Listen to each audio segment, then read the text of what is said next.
در دهه به نام حسن قربانوف دهات توگرک ناحیه وسه در خواجگی دهخانی به نام امیرعلی صدای آواز تکنیک کشاورزی بلند است. نیمه دیوم ماهیان خواجگیداران کارکرد سیمی بین نیالهای پخته را به انجام رسانیدند. اعضایان خواجگی در پرورش نیالها صافدلانه محنت کردند. اینجا غیر از نهال پخته یگان علف بیگانه به چشم نمیرسد. این موفقیت خود را خواجگیداران در آن می‌بینند که در پرورش نیالهای پخته تدبیرهای سریوقتی اگرنامی را سریوقت انجام دادند.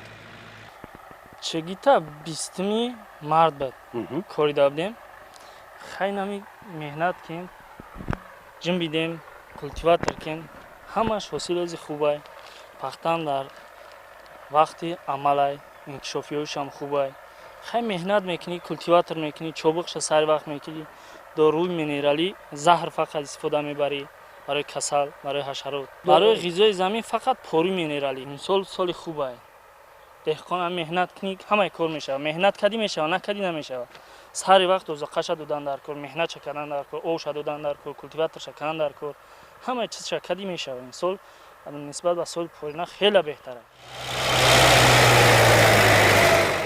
نیمه دیوم ماه وقتی که در بسیار زمین‌ها نیال‌های پخته همگی یک وجب و زیادتر از آن قد کشیدند، در این خواجگی باشد الک نیال‌های پخته این زمین گل و شانه بستند.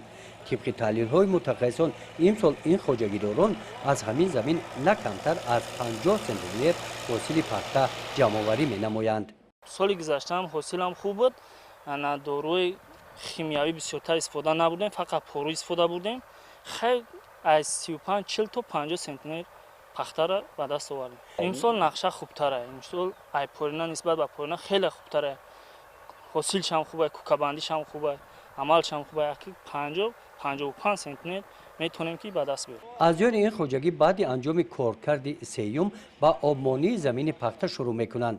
این قطعه زمین شفت جویبار زمین پخته هم از مد نظر خواجگیداران دور نمانده عاقلانه استفاده شده است. گزارش خواجه نظریف خدای نظر ظهوروف از ناحیه واسه برای برنامه اطلاعاتی نوید.